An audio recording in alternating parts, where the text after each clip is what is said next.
I've just seen my family's abandoned old farm being explored by someone on TikTok. He shouldn't have gone there. It's late.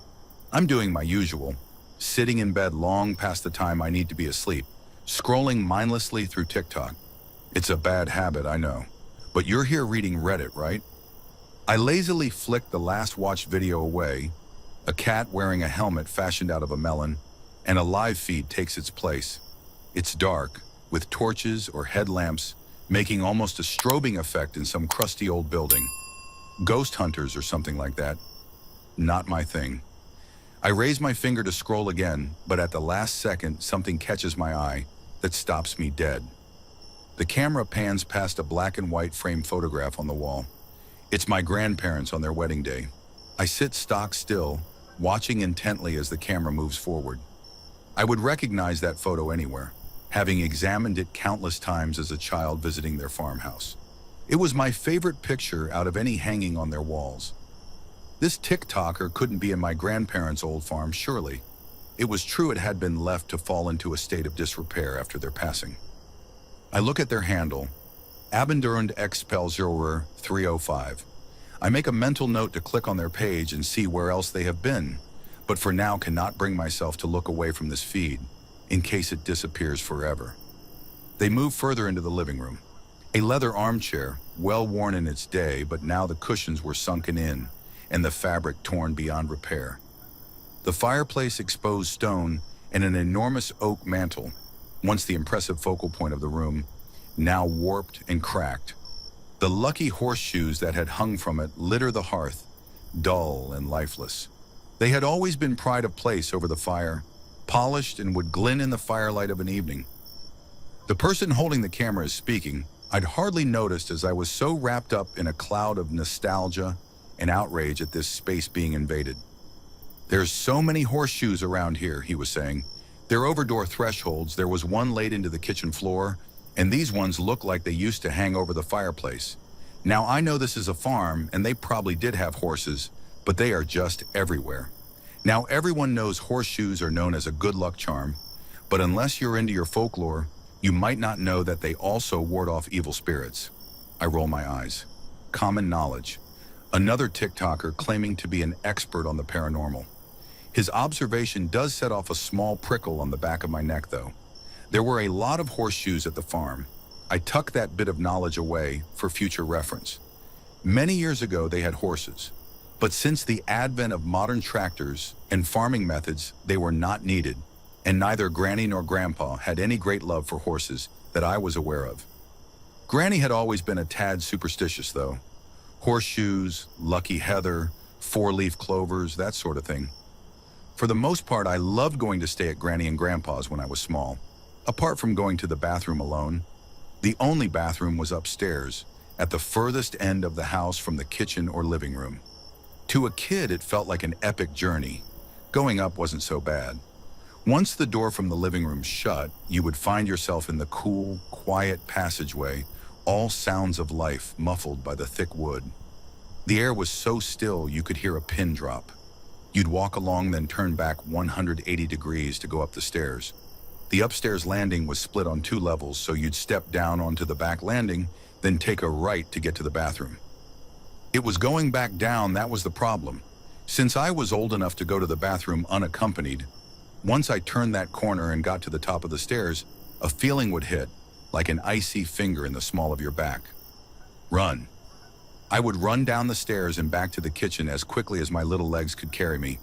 More than that, it was imperative that at no point did I turn and look back up at that landing. Bad things would happen if I looked back. As a child, I couldn't really express these feelings, but now as I remember it, it felt like a creeping black mass seeping out of the walls of that back landing, coalescing, and all it would take to give it a corporeal form would be a terrified look back from a fleeing child. Then I would heave open the wooden door, and it felt like all the color suddenly seeped back into the world, the warmth and noise of a busy family home flooding my senses. Like pressing play and the film restarts where it left off. In the live camera feed, they approach that solid oak door. It's hanging on one hinge, slightly ajar and swaying almost imperceptibly. I notice before the cameraman says aloud, that there is a large cast iron horseshoe, big enough for a Shire horse or a Clydesdale, nailed above the threshold that I don't remember, but it suddenly feels important, like a talisman thrown up in a last-ditch effort to stop something. I grip my phone harder with a clammy hand, positive that they should not go deeper into the bowels of this house. I look at the comments flashing up. It's so creepy. Seriously bad vibes. Did anyone else just see a shadow? With a shaky hand, I start typing a comment, telling them not to go in there, to just leave. As if they will listen to me, just another voice in the throng. In my peripheral vision as I'm typing, I can see the guy push open the door, which gives way with a creak, and just as I'm about to press send, I hear his sharp intake of breath. "What the?" I hear him whisper. I drop my phone onto the bed in shock. Standing side by side in the passageway are two gaunt figures dressed in nightgowns. They wear preternaturally wide grins which stretch their papery gray skin taut. Where their eyes belong are only dark pits, what could be boreholes straight into the inky depths of hell itself. Somehow worse than that, Granny and Grandpa were holding hands. It was unmistakably them, despite their demonic manifestation. Though it's only a second, it feels like I stare into those twisted faces for half an eternity. All hell breaks loose on camera. Abandoned explorer 305 turns on his heel and runs back the way he came. The camera work falls into disarray as he bolts for the exit, but I swear, in that fraction of the second, as his phone whips around the creepily wide grins on their faces, twists into a grisly snarl. I am transfixed by my phone screen, listening to the TikTok guy's heavy breathing and watching the torch flit around on screen, lighting up walls and floors at random as he makes a break for it. He's close to the back door as long as he doesn't turn the wrong way. 5 or 6 more paces and he'll be out. Then shockingly loud on the little phone speakers is an ungodly screech, which makes me jump about a foot off my bed. Live has ended. The feed has just gone. I tap the screen futilely. Nothing.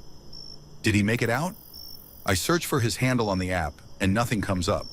I sit for a long time just staring into space, heart thumping. I should have commented sooner, as soon as I realized they were in that house. Maybe that would have stopped them going any further.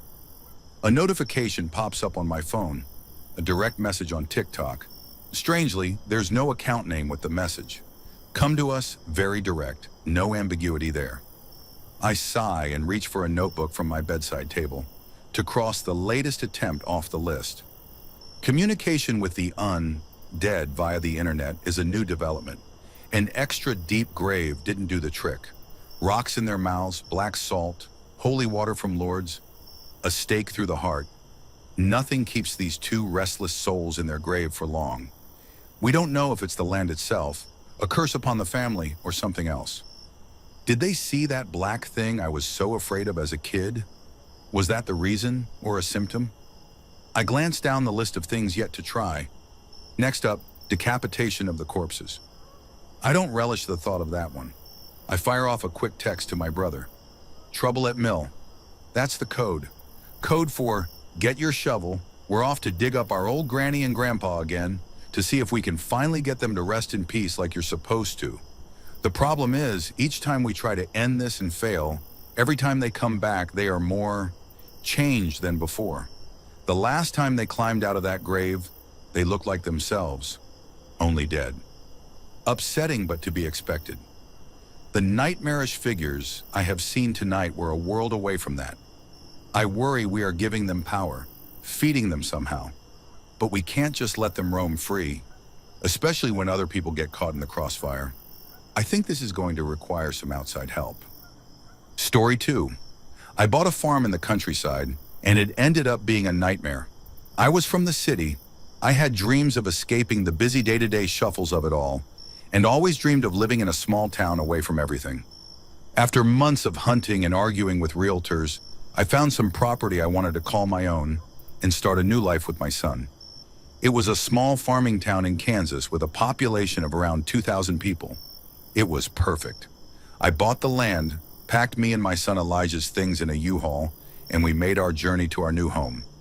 Looking back on it, he was more excited about it than I was, and I was pretty damn excited myself. Me and my sons escape from everything and to start a fresh new chapter in our new lives. My son was just coming up on 9 years old. His new school was close to our new farm, and he didn't have many friends in the city, so I knew the move was going to be good for him. The farm I bought was called Crow's Rest. It was a couple acres filled with sweet corn that was already taller than me. A lot of it was ready to harvest too, and I was excited to get started in our new venture. When I saw the layout online, I could only think, it's perfect. It wasn't too big, not too small either. The two-story house on the property looked like it wasn't in bad shape either, like someone recently fixed it up. The bank said the last owners just abandoned it out of nowhere, and I was able to get it for a steal. They said it's common for people to get overwhelmed by the high maintenance it takes to run a farm. I knew I was ready though. After hours of driving across the states, we finally arrived at our new home. It was about noon when we arrived at Crow's Rest for the first time. The way the fields and the house brightened in the countryside sunlight, it was beautiful. Elijah could barely contain himself in the passenger seat when we pulled up, quickly pulling on the door handle, yelling and screaming in excitement. I was happy he liked it. Again, seeing him happy was worth it all to me. I parked the car, and he was already in the fields, running down the walking path, wowing at it all. I also started making my way into the path, so I could finally scope it all out in person. One thing the photos didn't show was the number of crows on the property was overwhelming. They did forewarn me it wasn't just a name. Crows seemed to gather here a lot, but there were double the amount than what they showed in the property photos. I didn't let it get to me though. It was the least of our issues. I knew there would be a couple things they'd sneak past us. "Dad, look over here!" I heard Elijah yell in excitement. I made my way over to him to see what he was so excited about and what he was staring at. It was a scarecrow. I walked up next to Elijah. He was so excited to see it. It was positioned on this tall wooden cross that hung over all the cornfields. Its arms were wrapped around the sides like it was nailed on to look like we were standing there, with its hands grasping the sides on the cross. I remember I thought then it looked eerie, to say the least. On our bright, happy new farm, this scarecrow was like a dark figure in it all, and it wasn't doing the best at its job, as crows rested on the cross with it and on top of its shoulders. As I looked closely at its face, all I saw were stitches of eyes and a mouth with hay sticking out, with a noose necktie around its neck to hold its potato sack head. I look around its body. It wore handmade clothes with little gaps of hay sticking out through the holes. The clothes were like farmer's clothes, but they were all darker shades from being dirty and worn.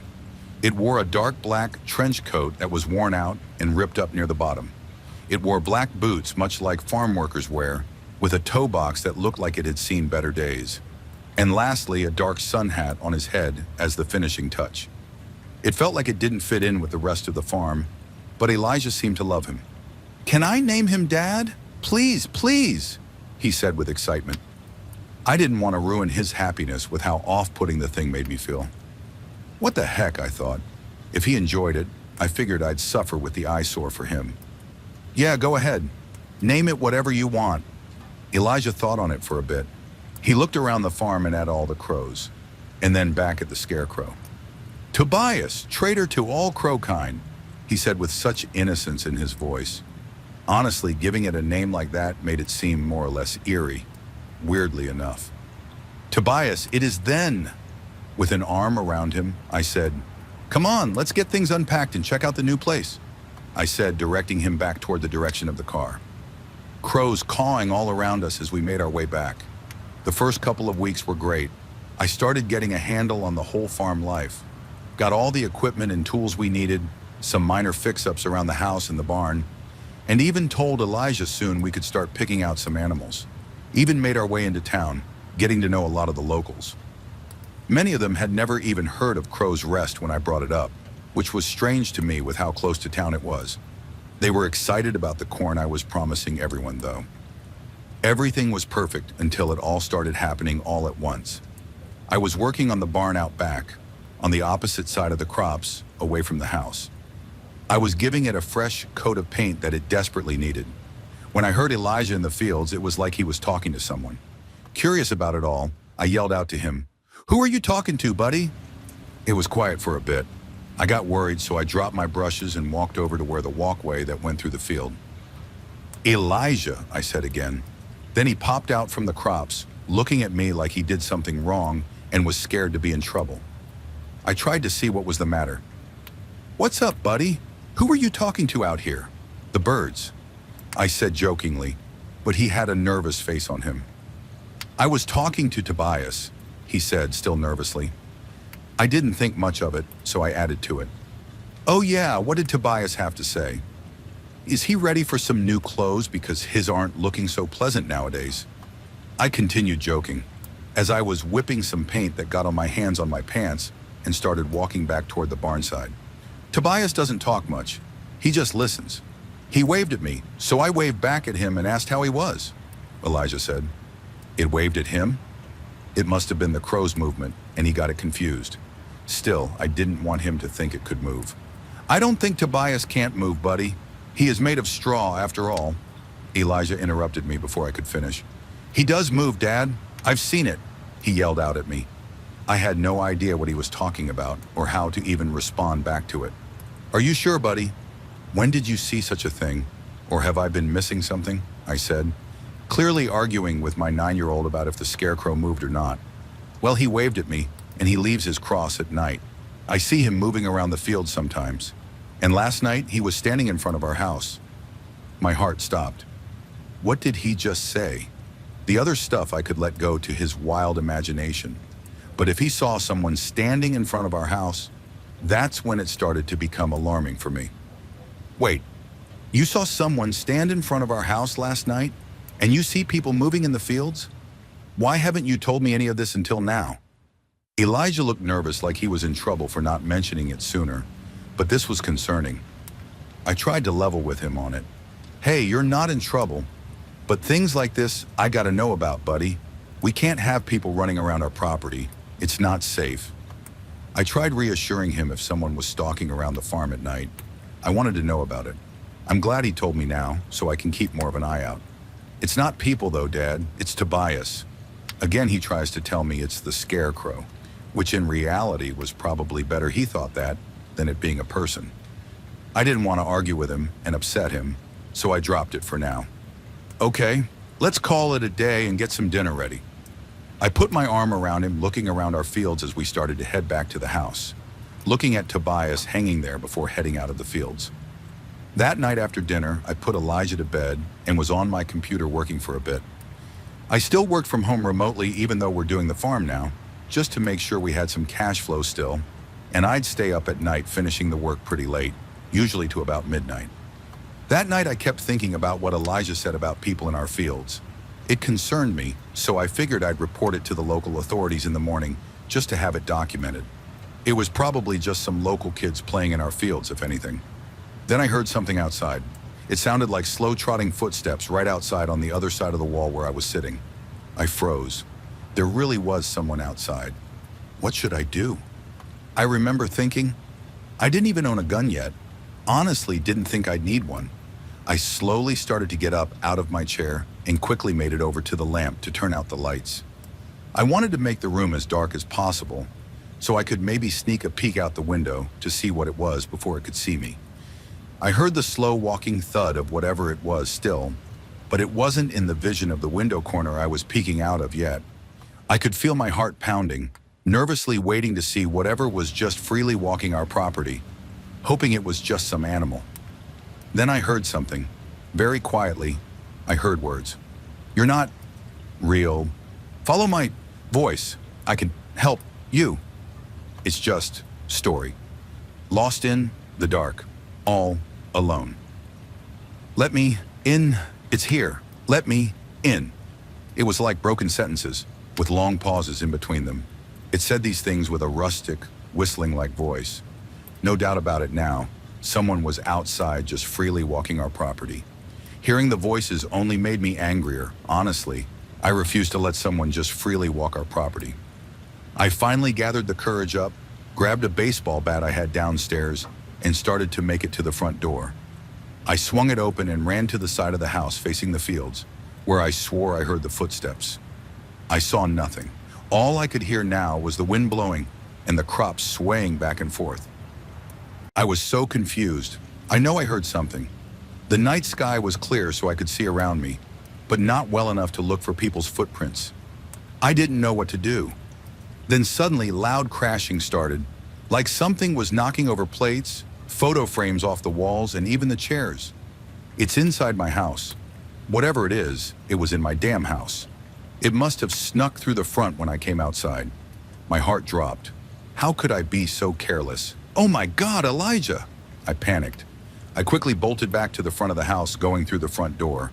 It looked like someone had let a rampaging bull into our home. Everything was knocked over and smashed on the ground. Glass was shattered all over the kitchen floor. I was trying to move around to avoid stepping on any glass.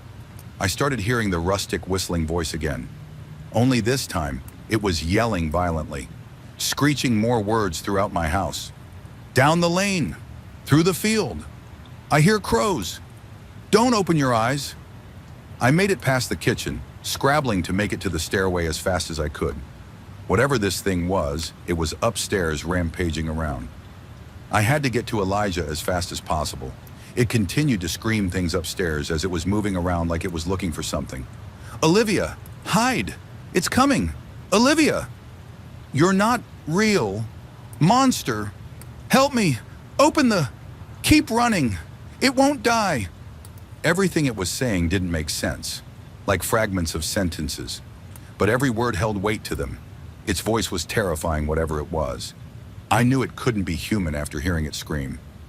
I made it to the top of the steps, hearing a blood-curtailing scream from Elijah in his room. Daddy, help! It's gonna get me, he said in a tone that had pure terror behind every word. I push off into the hallway. The sides of the walls have holes and claw marks all up the sides, like something was pulling its way through the walkway. The door to his room was ripped off and hanging against the wall in the hallway. A loud crash, like broken glass, came from his room. I finally turned into his room to see no one there. I looked around in a frenzied panic. His room was destroyed like it ran around fighting to grab him. I screamed out for him, Elijah! Where are you? I heard him scream again. I noticed Elijah's window was broken open like something busted through it and had jumped out. I rushed over and looked out, broken glass on the ground below, and then I saw him. Something dragging my son from behind into the fields as he continued to scream out for me. Disappearing into the field, only able to see the corn parting from above as they moved deeper into the thick of it. I turned around, making it back downstairs and outside, bolting into the direction of the fields where he was getting dragged off too. Every chance I could, I screamed out for him more. Elijah's screams echoed through the night as it dragged him through the cornfields. My baby boy, begging for his daddy's help as it pulled him deeper into the fields with its rustic screeching, howled through the night. I was helpless to protect him.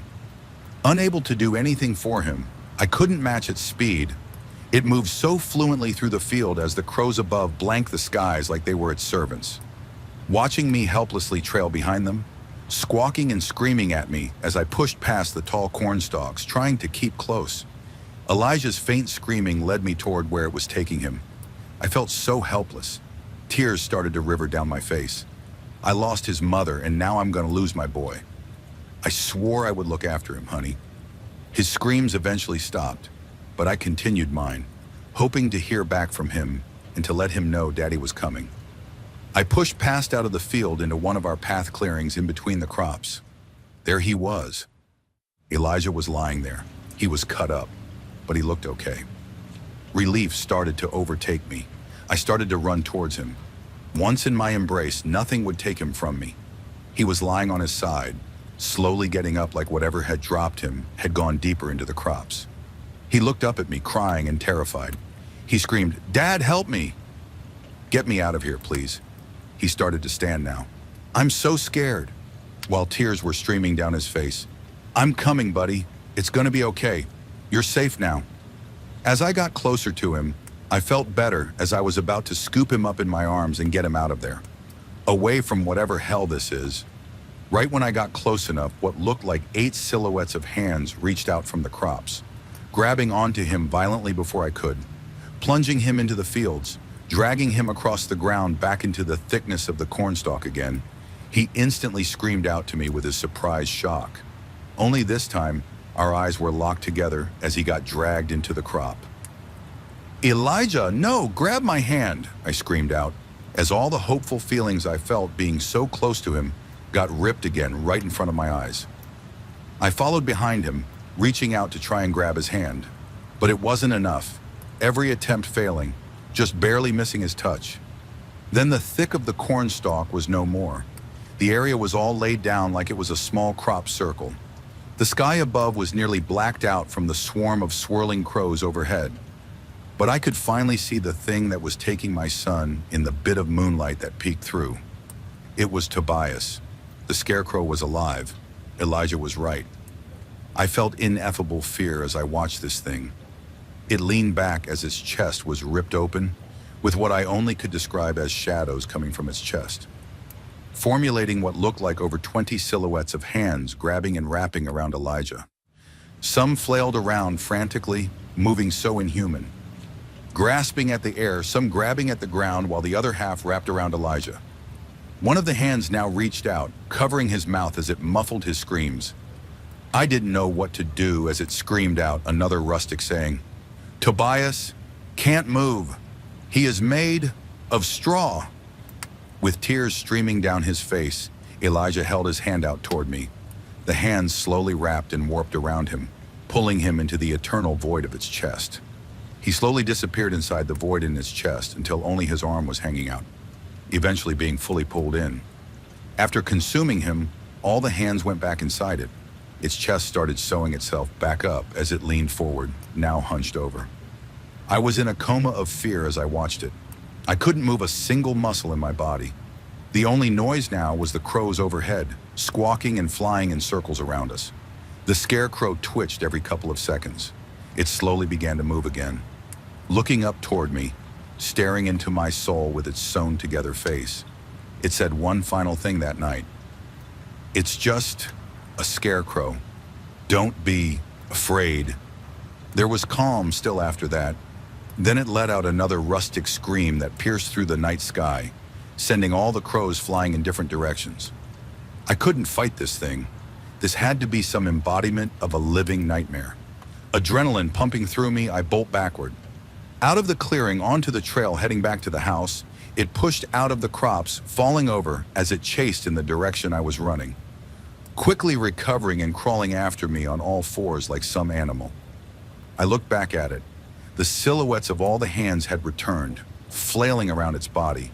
They moved like snakes in different directions, frantically around its body. It used them to grab the ground and move faster toward me, screaming its rustic howl as it chased after me. I turned the corner where the barn was, and the final pathway stretched to the front of the house and the truck. It was toying with me, screaming from behind me, still howling its rustic screech into the night sky as it crawled behind me. It's like it wanted me to feel hopeful, like I could escape before it took me, like before when it took. I just kept running. I made it back to the front of the house and headed to my truck. I kept a spare key inside it and left it unlocked that night, thank God. I jumped in, locked it, and turned it on. The headlights flashed in front of me, but I didn't see anything. I quickly put it in reverse and wanted to get out of there as fast as possible. My heart was pounding and tears rolled down my face. I was unable to protect him, feeling I should have done more, but facing this thing felt like suicide. I just want my son back. As soon as I started to back up, it landed on the front of my truck, smashing the windshield on its landing.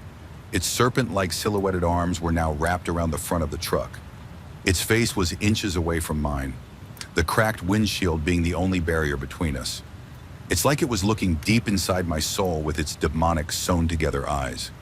It let out another scream, its mouth pulling down as the stitch sewing was holding it. The scream was so powerful, it looked like it was about to rip the stitching. I quickly put the truck back in drive and floored it, moving towards the cornfield and slamming on the brakes. The creature flew off the front of the truck from the force and fell to the ground. I watched it scramble on the ground and look back up at me. It tilted its head and started to lunge toward the truck again. I then floored it again, running over it with my truck. As I did, I heard its rustic cries into the night. I quickly put my car in reverse and ran back over it. Again, it cried out a high-pitched screech. I started yelling back at it now, feeling like I was hurting it like it hurt me. I repeated this motion over and over again. I wanted to kill it for ripping everything from me, ripping everything. Finally, I reversed enough to have my headlights as a spotlight on it as it lay there. I didn't want to leave, but I rolled over it so many times. Eventually, I drove to the sheriff's station as fast as I could to report everything that had happened. When we returned to the scene, the scarecrow wasn't there. They didn't believe anything I said about what had happened that night either. I mean, how could I blame them? Everything that unfolded sounded like some bad dream. They saw the state of the house and asked me again if there were some details I may have been missing out on. They even questioned me, and I'm still under investigation, thinking I played some part in this. They themselves said a lot was unexplainable, but the case is still open to this day on my son's disappearance. I still hear its rustic voice mimicking my words in my head at night. I know what I saw and what took him, and it's still out there.